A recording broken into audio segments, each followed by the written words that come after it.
So it makes it hard. Just go back to Asher, because Asher, you were with your grandparents, and then you went back to your mother, didn't you? Yes, I did. And it didn't work. Well, there'll be no one like my mother. There'll be no one who will ever take that away from me. Like, you mean you had this great sense that obviously there was a bond there. But like, did she want you back, or did you want to go back? Well, she cleaned herself up over a few years and proved a lot to our family and myself.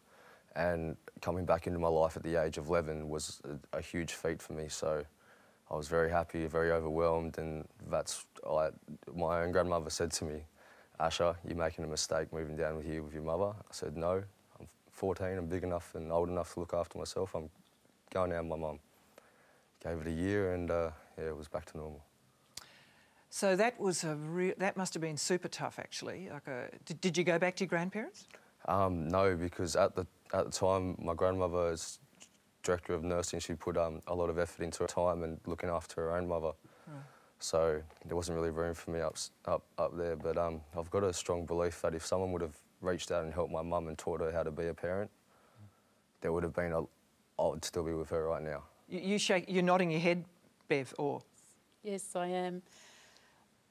My husband and I have been carers for over 30 years.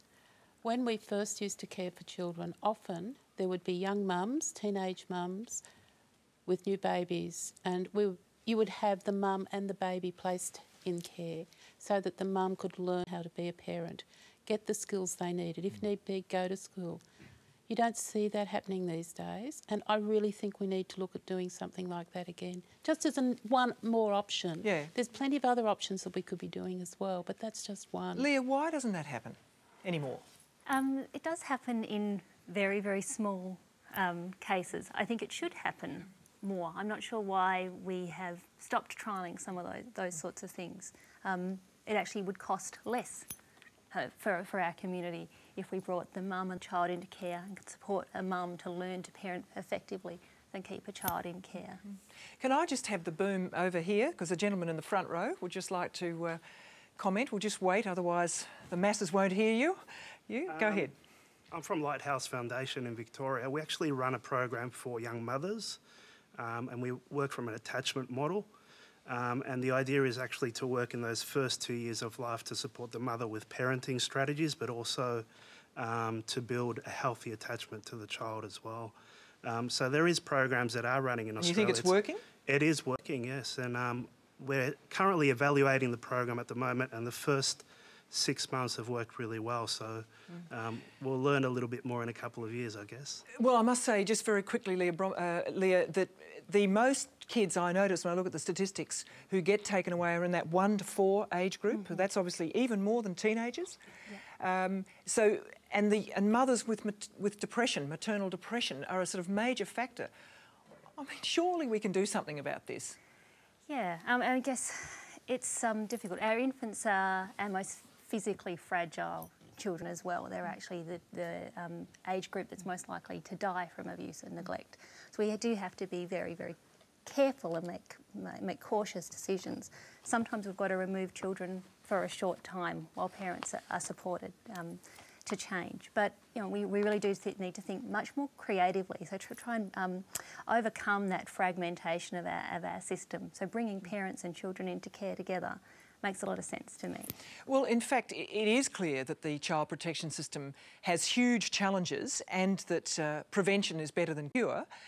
So what sort of programs are out there to support families before they reach this crisis point? Now, Ken Masari has got a fabulous story to tell, I think, about a new whole model of community schools acting as really a community hub. Ken, can you tell us what's happening in your school?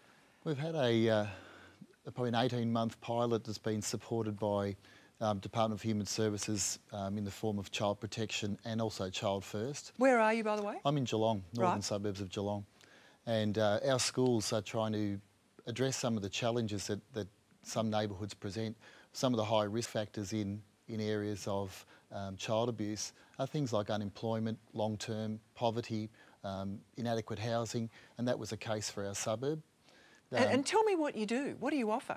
What do we offer? Yeah. We've actually got, on our own school site, we've got a child protection worker who works with us 1 day a week, but also on our staff we do a lot of community hubbing. So in our community hub we actually offer opportunities for centre care to do counselling with our families. We offer Red Cross breakfast clubs. We provide Smith Family Homework Clubs, so we're using other agencies with their work. And I think you even go through, you don't really have holidays, well, you may have holidays, but the school's open effectively, isn't it? Our extended school hub model is looking at that. We're looking at the idea that school starts at, say, 7 o'clock with our breakfast club, and it's still going in the afternoon with homework clubs, visual and performing arts, activities that are actually quite probably out of the reach of our families otherwise. And you, correct me if I'm wrong on any of these figures, you used to report, mandatory reporting, about, say, 7 families a year, I gather, and after you've brought this in, it's come down to about 2 a year. So you get the families right into this, do you? We do. It's a matter of most of the work we try to do is at the end where the family has some say. If it's the child first referral, where the parents self-referring or understanding that things aren't going well, we've got a lot of dialogue happening. And they trust you, do they? We've worked on trust. We've had a chance to go through the structures in our classrooms. We've actually got many situations where we've got 45 children and 3 teachers, and so we've had that relationship being built with 1 to 15, and that idea that the child has then different people to connect with. We've, in Victoria, got the opportunity to choose our staffing management models. And who pays for all this, Ken? Most of the hubbing is actually through the other agencies donating their time. Right. They're actually saying that's one of the priorities they might have in their organisation, and we feed that into our school where we've got a room dedicated so professionals can work. It's got a computer in there, it's got a telephone, and the professional services, so families don't have to leave our suburb and go across town, maybe catching 2 or 3 buses to get there and missing appointments. We bring the appointments to them. Most of the best decisions we can make happen on our site. It's a terrific story. I mean, Bea, again, do you think that might have helped you and your mum? Yeah, that sounds like an amazing idea. I mean, I guess when I've just been hearing about children being put into care and stuff, it scares me because I'm starting now to work through things with my mum, and the thought of being taken away from her just scares me now because I can see this light at the other end and I'm like, no, that would have been the wrong thing to do. But yeah, I wouldn't have had to go through so much, and the same with her. If we had had that sort of help, I wouldn't have the issues that I have now, and same with her. So. And Asher, would it have helped you? By the sound of it, it would have if your mother could have trusted someone to help her. Yeah, it would have helped a long way. It would have given her the confidence to be a mother. It would have given her the belief in herself mainly.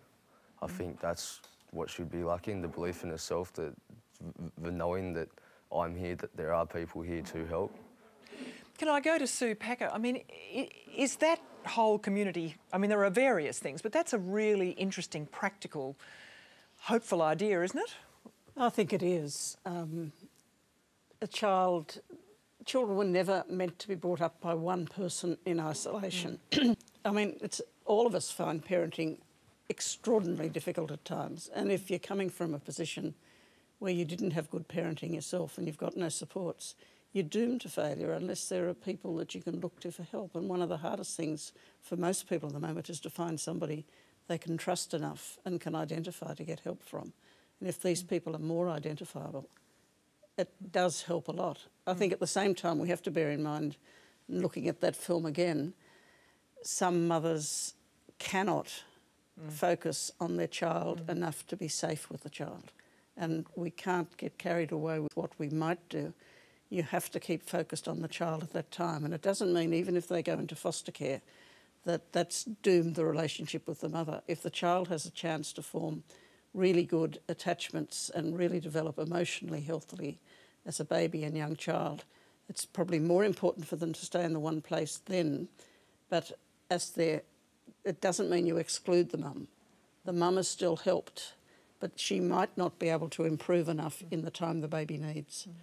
And in that case, the child can then develop a fantastic relationship with the mother as a teenager and an adult with more emotional capacity to do it because of their own experiences. She hasn't been up and down Yeah. riding a surfboard Yeah. sort of thing all through. Yeah.